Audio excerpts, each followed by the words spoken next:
বাবার বন্ধু আমাকে রাতে বাড়িতে একা পেয়ে যেভাবে আমার সাথে কাজ করল, গল্পটি সম্পূর্ণ শুনলে আপনাদের মেশিন দিয়ে পানি চলে আসবে। আপনারা হাতের কাজ করতে বাধ্য হবেন, তাই হাতের কাজ করার আগে হাতের কাছে অবশ্যই টিস্যু রাখবেন। আমার নাম দীপা, আমি ছত্তিশগড়ে থাকি। আমার বয়স 25 বছর। আমি আমার মা, বাবা এবং বড় ভাইয়ের সাথে থাকি। আমি সম্প্রতি গ্র্যাজুয়েশন শেষ করেছি, কিন্তু এখনও কোনো চাকরির জন্য ফর্ম জমা দিইনি। আমার বাবা রেলওয়েতে চাকরি করেন এবং আমার ভাই কম পড়াশোনা করেছেন, তাই যেখানে কাজ পায় সেখানে হাত বাড়িয়ে দেয়া। আমাদের জীবন ভালোই চলছিল, আমরা সবাই খুব খুশি ছিলাম। কিন্তু আমাদের সাথে এমন কিছু হতে চলেছে যা আমরা কখনো কল্পনাও করিনি। একদিন বাবার ট্রান্সফার কানপুরে হয়ে গেল, যার ফলে আমাদের বাড়ি ছেড়ে কানপুরে যেতে হলো। এখন আমরা কানপুরে একটি ভাড়া বাড়িতে থাকি। আমি ভেবেছিলাম এখন আমি কিছু কাজ করব এবং পরিবারকে সাহায্য করব। চাকরি খুঁজতে এদিক ওদিক ঘুরে ক্লান্ত হয়ে গেলাম, কিন্তু কোনো চাকরি পেলাম না। আমি মন খারাপ করে বাড়ি ফিরে এলাম। আমার মা বাবা আমাকে বললেন, তুমি চিন্তা করো না, কোথাও না কোথাও চাকরি হয়ে যাবে। কি একদিন আমি ছাদে বসে চাকরি নিয়েই ভাবছিলাম, তখনই গ্রাম থেকে ফোন এল যে আমার বাবার বোনের স্বাস্থ্য খুব খারাপ। আমি এই কথা মাকে বললাম, শুনে মা এবং ভাই তাড়াতাড়ি গ্রামের দিকে চলে গেলেন। বাড়িতে শুধু আমি এবং বাবা রইলাম। গ্রামে পৌঁছে মা ফোন করে বললেন যে তাকে সুস্থ হতে কমপক্ষে 20 দিন লাগবে। মা আমাকে বললেন যে আমি বাবার যত্ন নিই। আমার বাবা রোজ রাতে ঘুমানোর আগে মদ খান। মদ খেয়ে তিনি এমন হয়ে যান যে কিছুই বুঝতে পারেন না, কখনো কখনো প্রস্রাব তার প্যান্টেই হয়ে যায়। তাই তার যত্ন নিতে হয়। একদিন বাবা অফিস থেকে এসে বললেন যে কাল তার এক বন্ধু আসবে। আমি ভাবলাম যে বাবা এখন মদ খাওয়ার পরিকল্পনা করছেন। পরের দিন বাবা ছুটি পেয়েছিলেন। আমি এবং বাবা দুজনে খেয়ে ঘুমিয়ে পড়লাম। সকালে যখন আমি বাড়ির কাজ করছিলাম তখন দরজার বেল বাজল। দরজা খুলে দেখি 35 থেকে 40 বছর বয়সী একজন লোক দাঁড়িয়ে আছে। সে জিজ্ঞাসা করল, তুমি বিজয়ের মেয়ে? আমি বললাম, হ্যাঁ। তারপর আমি জিজ্ঞাসা করলাম, আপনি কে? সে বলল, আমি তোমার বাবার বন্ধু। আমি ভাবলাম, এটাই সেই লোক যার কথা বাবা গতকাল বলছিলেন। আমি তাকে স্বাগত জানালাম। তিনি বললেন, খুশি থাকো। তারপর আমি লক্ষ্য করলাম যে তিনি আমাকে একটু অন্যরকমভাবে দেখছেন, বারবার আমার শরীরের দিকে তাকাচ্ছেন।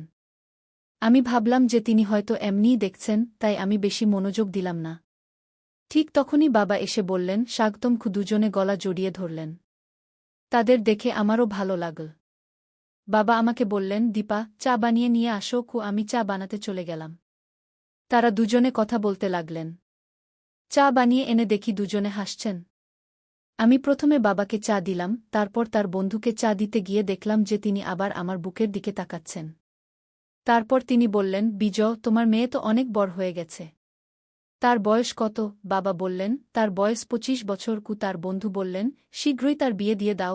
কথা শুনে আমি একটু হেসে আমার ঘরে চলে গেলাম। সারাদিন বাবা এবং তার বন্ধু কথা বলতে থাকলেন। সন্ধ্যা হতে হতে আমি ভাবলাম যে আজ তারা দুজনে পার্টি করবেন। বাবা আমাকে বললেন, দীপা, পেঁয়াজ কেটে এবং নমকিন এক প্লেটে নিয়ে আসো। আমি দেখলাম যে বাবা মদের বোতল বের করে তার সামনে রেখেছেন। তারা দুজনে টেবিলে বসে খাওয়া দাওয়া করতে লাগলেন। আমার ভয় হচ্ছিল যে বাবা বেশি মদ পান করবেন না তো। দুজনে মিলে ধীরে ধীরে পুরো বোতল শেষ করে ফেললেন। দুজনেই নেশা ছিলেন, কোনো কিছুর খেয়াল করছিলেন না। আমার বাবা তো রোজ পান করেন, তাই কোনোভাবে তাকে ঘরে নিয়ে গিয়ে শুইয়ে দিলাম। কিন্তু তার বন্ধুর নেশা এত বেশি হয়েছিল যে তিনি তার বাড়ি ফিরতেও পারছিলেন না। আমি তাকে বাবার সমতুল্য ভেবে ভাবলাম যে আজ বাবার সাথে ঘরেই শুইয়ে দিই। তাকে ঘরে নেওয়ার চেষ্টা করলাম, কিন্তু তার ওজন এত বেশি ছিল যে আমি তাকে নিয়ন্ত্রণ করতে পারছিলাম না। তিনি নিজের মধ্যে কিছু বকছিলেন, অনেক চেষ্টা করেও তিনি উঠতে পারছিলেন না। আমি ভাবলাম, আরেকবার চেষ্টা করি। খুব কষ্ট করে তাকে উঠাতে লাগলাম, তিনি হঠাৎ তার দুটি হাত আমার কোমরে রাখলেন। আমি ভাবলাম যে তিনি বেশি নেশায় আছেন তাই এমন করছেন, কিন্তু তিনি ধীরে ধীরে তার হাত আমার পিছনে রেখে জোরে চাপ দিতে শুরু করলেন। আমি বললাম, আঙ্কেল, আপনি কি করছেন? এবং তাকে হঠাৎ ধাক্কা দিলাম। তিনি সোফায় পড়ে গেলেন। আমি ভাবলাম যে তিনি বেশি নেশায় আছেন তাই এমন করছেন, তার তো কিছুই দেখা যাচ্ছিল না। তার আচরণ দেখে আমি ভয় পেয়ে গেলাম, তাড়াতাড়ি তাকে সোফায় শুইয়ে দিলাম এবং একটি চাদর দিয়ে ঢেকে দিলাম। তারপর আমি আমার ঘরে গিয়ে ঘুমিয়ে পড়লাম। ঘুমানোর সময় আমি ভাবছিলাম যে আঙ্কেল বেশি নেশা ছিলেন, তাকে ধাক্কা দেওয়া উচিত হয়নি। তিনি তো আমার বাবার বয়সী। সকালে আমি তাড়াতাড়ি উঠে দেখলাম বাবা এবং তার বন্ধু দুজনেই ঘুমাচ্ছেন। চা বানিয়ে তাদের জাগালাম এবং চা খেতে দিলাম। দুজনের মেজাজ ফ্রেশ হয়ে গেল। বাবা ডিউটির জন্য প্রস্তুত হতে লাগলেন।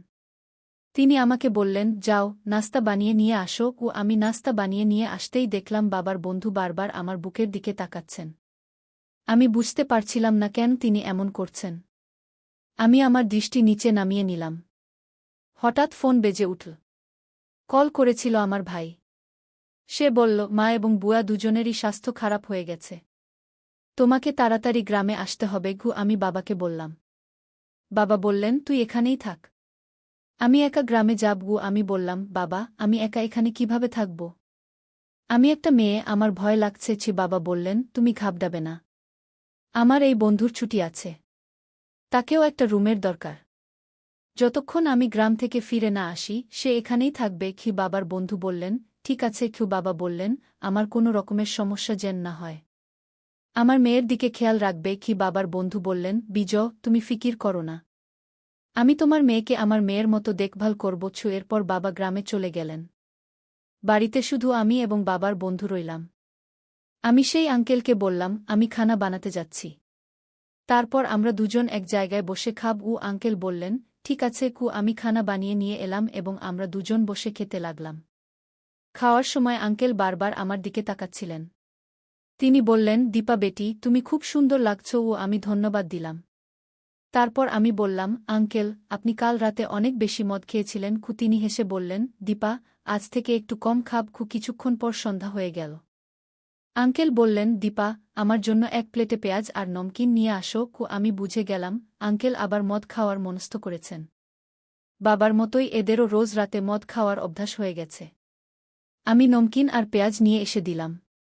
আমি জিজ্ঞেস করলাম, মদে এমন কি আছে যা আপনি রোজ খান? আঙ্কেল বললেন, হ্যাঁ, এটা খেতে খুব মজা লাগে। আমি বললাম, সত্যি? তিনি বললেন, দীপা, একবার তুমিও এটা খেয়ে দেখো। আমি আগেই কয়েকবার বলেছিলাম, আঙ্কেল, না, আমি মদ খাব না। কিন্তু আঙ্কেল খুব জিদ করতে লাগলেন। শেষে আমি রাজি হয়ে গেলাম। আমি আর আঙ্কেল দুজন একসাথে বসে গেলাম। তিনি আমাকে এক গ্লাস মদ দিলেন এবং আমি খেয়ে নিলাম। মদ খেতেই আমার মাথা ঘুরতে লাগল। আঙ্কেলও খেতে লাগলেন। এভাবে আমরা দুজন মিলে পুরো বোতল শেষ করে বসলাম। আমার মাথা ঘুরতে লাগল। আমি ঠিকভাবে দাঁড়াতেও পারছিলাম না। আমি দেখলাম আঙ্কেল পানি খেতে উঠেছেন। আমার চোখের সামনে সব কিছু ঝাপসা দেখাচ্ছিল। আমার মাথা খুব ঘুরছিল। আঙ্কেল আমার কাছে এসে বললেন, দীপা বেটি, তুমি চিন্তা করো না। তোমার মা আর বুয়া দুজনেই ঠিক হয়ে যাবে। তারপর তিনি আমাকে জড়িয়ে ধরে শক্ত করে চেপে ধরলেন। দুটো হাত আমার কোমরে রেখে বললেন, বেটি, তুমি নিশ্চিন্ত থাকো। আমি তোমার সাথে আছি। আমি নেশা ছিলাম, তাই কোনো রকমে তার সাথে কথা বলতে পারছিলাম। এত বেশি নেশায় ছিলাম যে ঠিকভাবে হাঁটতেও পারছিলাম না। আমি পড়ে গেলাম। আঙ্কেল আমাকে কাঁধে করে তুলে তার রুমে নিয়ে গিয়ে শুইয়ে দিলেন। দরজা বন্ধ করে দিলেন। আমাকে একটা কম্বল দিলেন এবং নিজেও কম্বলের নিচে চলে এলেন। আমরা দুজন বিছানায় শুয়ে কম্বল মুড়ি দিয়ে ঘুমিয়ে পড়লাম। আঙ্কেলের খুব ঠান্ডা লাগছিল, তাই তিনি আমাকে শক্ত করে জড়িয়ে ধরলেন। আমার অবস্থা আরও খারাপ হতে লাগল। আমি বেশি নেশা ছিলাম এবং কিছু বুঝতে পারছিলাম না। তারপর কখন ঘুমিয়ে পড়লাম তা জানতেও পারলাম না। সকালে ঘুম থেকে উঠে দেখলাম আমার হাত পা খুব ব্যথা করছে। আমি দেখলাম আঙ্কেল আমার পাশেই ঘুমাচ্ছেন। তিনি সম্পূর্ণ কাপড় খুলে শুয়ে আছেন। আমি ভয়ে কেঁপে উঠলাম। তারপর দেখলাম আমারও অর্ধেক কাপড় খুলে গেছে। আমি আরও ঘাবড়ে গেলাম। বিছানা থেকে নামতেই আমার খুব জোরে ব্যথা হতে লাগল। পুরো শরীরে ব্যথা ছিল। আমি তাড়াতাড়ি কাপড় পরে হাঁটার চেষ্টা করলাম, কিন্তু ব্যথায় হাঁটতেও খুব কষ্ট হচ্ছিল। আমি বুঝে গেলাম রাতে আঙ্কেল আর আমার মধ্যে কিছু অন্যায় হয়েছে। আমি ভয়ে কাঁদতে লাগলাম এবং মনে মনে ভাবতে লাগলাম, যদি পরিবারের লোকজন জানতে পারে তাহলে আমি কি করব। তারপর আমি তাড়াতাড়ি গোসল করে প্রস্তুত হয়ে গেলাম। বাইরে এসেই দেখলাম আঙ্কেল সেখানেই আছেন। তিনি আমাকে জিজ্ঞেস করলেন, কাল রাতের মদ কেমন লাগল? ঘুম কেমন হলো? আমি বললাম, আমি মদ্যপান করে খুব বড় ভুল করে ফেলেছি। চাচা বললেন, কিছুই হয়নি, আমি তো গত রাতে খুব মজা পেয়েছি। এটি আমার জীবনের সবচেয়ে বড় দিন ছিল, এমন দিন আর কখনো আসবে না। সত্যি, আমি খুব ভালো লাগল। আমি সব বুঝে গেলাম। শুনে আমি আমার ঘরে চলে গেলাম। আধা ঘণ্টা পর বাবা ফিরে এলেন। বাইরে আসার সাথে সাথেই বাবা বললেন, মা এবং বোনের অবস্থা এখন ঠিক আছে। তারপর বাবা চাচাকে জিজ্ঞাসা করলেন, আমার মেয়ে কি তোমাকে কোনো অসুবিধা দিয়েছে? চাচা হেসে বললেন, না, দীপা তো খুব শান্ত ও সরল। সে আমাকে একদমই অসুবিধা দেয়নি। আমি সব বুঝে গেলাম। আমি আমার ঘরে চলে গেলাম। বাবার বন্ধুও তার বাড়ি চলে গেলেন। আমি বসে ভাবতে লাগলাম, আমাকে কোনো অবস্থাতেই মদ্যপান করা উচিত ছিল না। তারপর আমি ভাবলাম, এখন যা হয়ে গেছে তা হয়ে গেছে। আজ থেকে এমন ভুল আর কখনো করব না, কখনো করব না।